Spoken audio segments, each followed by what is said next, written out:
앞서 돈이 되는 뉴스에서도 다뤘습니다만 메리츠 그룹 얘기 좀 미진한 부분이 있죠. 집중적으로 마켓 주민 시간에 분석하겠습니다. 리더스 인덱스 박주근 대표님 모셨습니다. 어서 오십시오. 네, 안녕하세요. 메리츠 금융 지주가 화재 증권을 자회사로 완전 편입한다. 그러면서 주가가 초강세를 나타냈고요. 어제도 오늘도 음봉입니다만 오름세인데 자세하게 그 내용 분석하겠습니다. 일단 메리츠 그룹은 어떤 그룹이냐? 옛날 이제 한진가라고 네, 한진가죠. 네. 실제로 보면 메리츠 화재는 올해로 역사가 100년 됐습니다. 네, 1922년에 이제 메리츠 화재는 전신으로 올라가면 전신 올라가면 그 당시에 조선 화재 해상보험 주식회사라고 1922년에 설립돼서 올해가 100년 되고요. 한진그룹에 편입된 건 1967년인데 이때가 어떤 일이 있었냐면은 삼성 화재의 전신이 안국 화재거든요. 원래는 삼성그룹이 이 동방 화재로 바뀐 이 기업을 인수하려고 했는데 그 당시 정부에서 겹친다 해가지고 분리된 것이 한진그룹으로 편입이 됐고 그러다가 2005년도에 그 한진그룹의 창업자인 조중훈 회장이 2002년에 돌아가셨거든요. 돌아가시고 계열 분리되면서 메리츠 화재로 바뀐 거고. 정권은 옛날에 동양화재였었죠. 그렇죠. 동양화재였죠. 그리고 메리츠 정권은 1972년에 설립된 한일정권입니다. 이거 한일정권이 있다가 이것도 90년도에 사명을 바뀌면서 그 한진그룹으로 들어왔는 편입돼서 두 개가 들어온 건데 이걸 좀 이해하시려면 그 한진가를 좀 이해하셔야 돼요. 한진가는 그 조중훈 회장의 일녀 사남입니다. 그 중에 그 현재 한진그룹은 돌아가신 조양호 회장 계열이 됐고. 둘째인 조남호 회장은 한진중공을 맡았고 셋째인 그 조수 회장은 한진해운을 맡았었죠. 그리고 현재 메리츠 화재의 회장이신 조정우 회장이 계열 분리한 게 바로 메리츠 화재, 메리츠 증권. 그러니까 정권과 화재 요걸 중심으로 2005년에 계열 분리하면서 현재의 메리츠 금융지주 그리고 메리츠 증권, 메리츠 화재가 됐다고 보시면 될 것 같습니다. 네, 그런 역사 속에서 메리츠 금융지주가 메리츠 화재와 증권의 주식을 다 걷어들여서 주식 교환 방식인데요. 완전 자회사로 만든다. 얘기가 별로 없었는데요. 뭐 깜짝하게 그런 뉴스가 나왔습니다. 배경은요?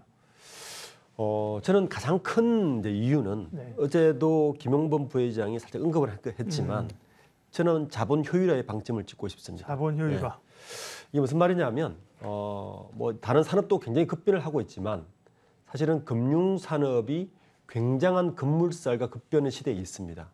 왜 자본 효율화가 필요하다 판단을 했냐면은 우선 메리츠 증권과 화재가 별도 상장 법인으로 있을 때는 메리츠 금융지주가 가져올 수 있는 돈은 증권과 화재가 배당을 했을 때 배당금만 가져올 수 있습니다. 그리고 남은 자본 잉여금은 가지고 있더라도 그 메리츠 화재나 증권의 어떤 주주들의 승낙을 받아야만 쓸 수 있는 그런 돈이 당연히 되겠죠. 그러다 보니까 지금처럼 급변하는 금융시장, 금융 트렌드를 재빨리 굉장히 유연하게 대처할 수 있는 자본 유동성 확보가 분명히 필요했던 것 같습니다. 현재 다른 금융사도 그렇게 많이 하고 있긴 한데 이런 맥락에서 메리츠 조합금융이 이런 유연화를 시키는 방법이 뭘까라고 고민하다가 이 증권과 화재를 완전 자회사로 복속시키면 사실은 거기 남아있는 많은 수익이 나는 그 돈을 그 자본을 재빠르게 실시간으로 그 대응해가면서 투자나 여러 가지 포트폴리오 구성을 자유롭게 할 수 있는 게 사실은 이번 그 편입의 가장 중요한 이유인 것 같고요. 뭐 두 번째는 또 하나 밝혔지만 주주가치 제고입니다. 메리츠 금융그룹은 이전부터 계속 주주가치 제고를 굉장히 많이 홍보를 해왔고 또 그런 맥락에서 주주가치 제고를 이번에도 역설을 했는데 이것은 이렇게 자회사 합병했을 때 주주들의 어떤 반대나 이런 부분들을 좀 더 설득하기 위한 방편으로 내놓은 것 같고 마지막 방점은 역시 조정우 회장이 현재 메리츠 금융그룹의 대주주 굉장히 지분을 많이 가지고 있어요. 현재 50 굉장히 많이 가지고 있는데 75%를 가지고 있죠. 그래서 이번에 합병을 하면 희석이 되겠죠. 희석되는 걸 감안하도록 합병을 하겠다는 것은 경영권의 승계를 포기한 게 아니냐 알고 읽히는 부분도 하나의 방점을 지킬 수 있을 것 같습니다. 네.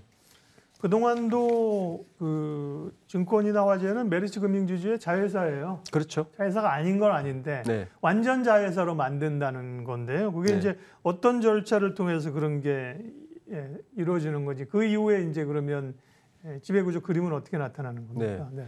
방식은 그 포괄적 주식 교환입니다. 네. 주식을 바꿔주는 거죠. 기존 주주들한테 이번에 합병을 승낙해주면 우리가 이만큼 주식을 줄게라는 건데 우선 보시면 현재 그 교환 비율을 금융주주를 1로 했을 때 메리츠 화재는 1.27, 약 1.27을 네. 교환해 주겠다는 것이고 메리츠 증권은 0.16을 교환해 주겠다는 이야기입니다. 그렇게 교환해 주는데 현재 그러니까 화재나 증권은 없어지고 합쳐진 그렇죠. 메리츠 금융지주의 주식을 쭉 나눠주는 거죠. 예. 예.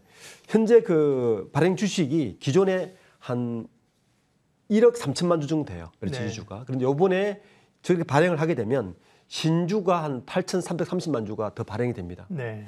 그러면 메리츠 금융지주의 총 주식 수가 2억 1천만 주 정도 됩니다. 예. 그러니까 당연히 메리츠 금융지주의 기존 주주들은 주가가 희석되겠죠. 희석되고 그리고 대신에 신주 모집 총액을 하게 되면 자본이 한 70% 정도 증가를 해서 그 정도를 상쇄해 줄 수 있으니 뭐 이모저모로 이렇게 합병을 그러니까 100% 자회사로 편입했을 때 세계 회사의 주주들은 손해 볼 일이 별로 없을 것이라고 이제 역설하는 게 이제 메리츠 금융지주의 주장입니다. 네. 실제적으로 보면 저렇게 했을 때 아까 말씀드린 대로 자본 효율은 좀 극대화될 수 있는 게 분명합니다. 왜냐하면 100% 자회사 되기 때문에. 그리고 지배 구조도 지금 보시면 메리츠 금융지주가 각각 뭐 메리츠 화재를 59%, 메리츠 증권을 54% 이렇게 지배하고 있는 것을 네. 100% 자회사를 복속시키면 100% 지분이 되기 때문에 말 그대로 다른 주주의 영향권 없이 자본 효율화를 굉장히 자유롭게 할 수 있는 부분이 분명히 될 것 같습니다. 네.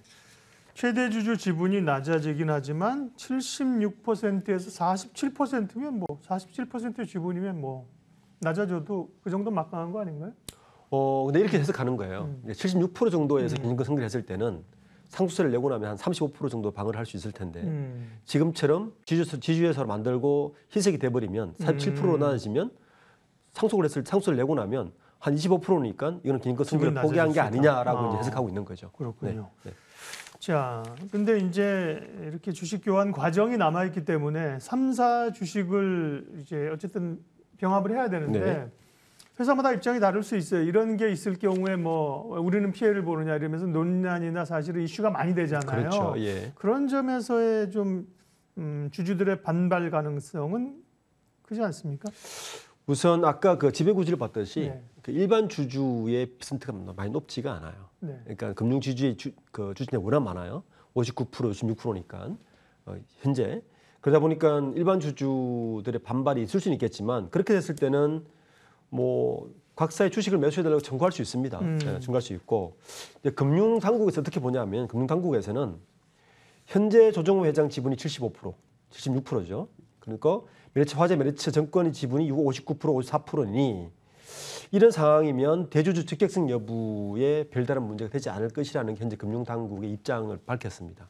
그리고 또 금융당국에서는 포괄적 주식 교환 후에도 정권과 보험의 최대 주주가 똑같아 대주주가 바뀌거나 하는 경우가 아니니까 큰 문제가 없지 않느냐는 것도 금융당국 입장이라서 어쨌든 전체적으로 보면 기존 주주들도 크게 손해볼 것 같지 않은 게 왜냐하면 이 회사 가치가 워낙 많이 올라가니까 네. 주주들 손해보지 않을 것 같아서 큰 반발은 없을 것으로 예상됩니다. 네. 다만 이제 며칠 지나봐야죠. 뉴스가 또 여기저기서 나오면서 주주들의 그럴 수 반발하는 있습니다. 목소리. 네. 나는 싫어. 이 주식 가지고 있을 거야. 네. 왜 니네들 마음대로 그 비율을 결정하는 거야. 네. 이런 늘 항상 있습니다. 네. 네.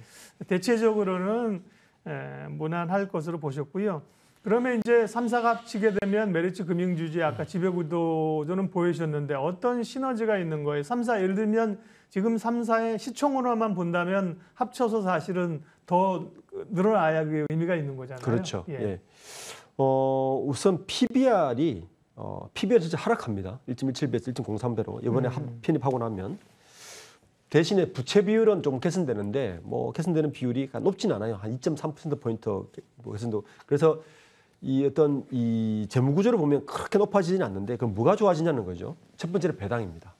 이제 이번에도 밝혔지만 어제 IR 때 밝혔지만 금영본 부회장 이야기로는 당기 순이익의 50%를 환원시키겠다. 배당 성향이죠, 소위 네. 50%. 근데 여기에서 뭐 50%인데 음. 얼만큼을 배당하고 얼만큼 자사주 매입할지는 몰라요.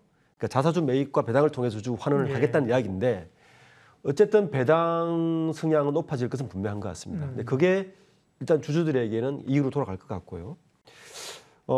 그리고 또 하나는 이 더블 카운팅 이슈가 좀 사라집니다. 그러니까 이제 금융 주주가 항상 있고 자회사들이 상장돼 있으면 밸류에이션을 따지기가 좀 애매한 부분이 있지 않습니까? 네. 그래서 이제 밸류에이션이 굉장히 클리어진다. 이것도 아마 좀 긍정적인 시그널로 될 것 같고 이런 이유 때문에 아마 여러 집정권사에서 좀 다르긴 하지만 공통적인 의견은 기업 가치가 현재보다는 많이 올라간다. 이게 공통적인 뭐 의견인 것 같습니다. 네. 메리츠그룹 주들의 대체적인 그 지금 3사 기준으로 해서 실적들은 어떻습니까? 메리츠 금융주주의 실적은 뭐 정권과 화제를 이제 봐야 되는데 그러니까, 예. 우선 정권 실적이 너무 좋아요. 음. 그러니까 지금 사실 정권가가 실적이 좋지 않지 않습니까? 그러게요. 원래는 많이 떨어졌는데 다 어닝 쇼크인데 메리츠 화제만 메리츠는 정권만 유일하게 지금 선방했죠. 명예 선방했습니다. 네. 지금 보시면 3분기 실적이 17조에 영업이익 2천억이에요. 이 정도면 전년 같은 기간 대비 벌써 순이익이 11% 정도 증가했습니다. 실적이 굉장히 좋고요. 재무건전성도 지금 업계 최고 수준입니다. 지금 ROE가 15.7%예요. 9년 연속 두 자릿수입니다. 이 증권사에서 보기 드문 ROE거든요. 그래서 굉장히 실적이 좋고 화재도 좋습니다. 화재는 현재 우리나라 그 화재 그 순위가 삼성화재, 그다음에 그 동부화재, 그리고 메리츠화재가 이렇게 이제 순위인데 단기 순이익으로 보면 현재 메리츠화재가 동부화재를 DB화재를 앞섰습니다. 그래서 두 개의 그 메인 기업들의 실적이 이렇게 좋은 상황에서 이런 주주 환원 정책을 포함한 그런 발표했기 때문에 이것이 지금 주가로 계속 반응을 보이고 있는 것 같습니다. 주가 얘기하겠습니다. 대응이 문제인데요. 주가 한번 보여주시면요. 어제는 그 소식이 나오면서 상한가를 금융 지주를 중심으로 볼게요. 네, 이제 비슷하니까 금융지주 어제 상한가 갔고요. 오늘도 시초가에는 상한가로 시작했다가 조정을 받겠죠. 예, 네. 지금 8% 상승임에도 불구하고 사실은 고점에 비하면 그죠? 아침에 이때 사신 분들은 변동성에서 고민인데 네. 뭐 하루 이틀 트레이딩 하시는 분들은 그리 잘 하실 거고 그죠? 대부분 투자자들은 메리츠그룹을 어떻게 볼 것인가 주가 얘기 좀 해주세요. 물론 고민은 있을 겁니다. 네. 이제 뭐 조정도 갈 거고 갈 건데 저는 한 세 가지 포인트를 봤어요. 첫 번째는 쇼크버링, 이제 공매도 상환 이슈가 있어요. 네. 오늘부터. 그래서 이 쇼크버링 때문에 배당 숙련 확대에 따른 이 쇼크버링, 그러니까 공매도 상환이 있어서 이게 조금 긍정적인 시그널이 아닌가 제가 첫 번째 보고 있고요. 두 번째는 역시 그 뭐 지금 배당 시즌이죠. 10일 다가오니까 배당 확대가 또 상승 요인으로 분명히 작용할 것 같다. 뭐 배당 확대를 밝힌 데다가 또 주주 환원 정책을 밝혔기 때문에 배당 확대가 나쁘게 작용하지는 않는다를 보고 있고 마지막에는 지금 대부분 정권사들이 지금 어디에 조금 골머리를 앓고 있냐면은 그 레고랜드 사태 때문에 PF 파이낸싱이 굉장히 골머리를 앓고 예. 있어요. 근데 그래서 그 메리츠 증권도 이 부분을 좀 봤더니 메리츠 증권 이 부분에 대해서는 굉장히 리스크 헤지가 좀 강한 편에 속하더라고요. 그러니까 PF 파이낸싱 쪽에서도. 그래서 이 부분 세 가지를 좀 종합해 본다면 나쁘지는 않다. 물론 순간 조정은 하겠지만 이번에 발표나 자회사 100% 자회사 시킨다는 것이 분명히 저는 주주들에게 이익으로 돌아갈 거다. 이건 그 주가로도 반영될 거다. 이렇게 생각하고 있습니다. 마켓 주민 오늘은 메리츠 금융그룹 이야기 자세하게 했습니다. 리더스 인덱스 박주근 대표님 함께했습니다.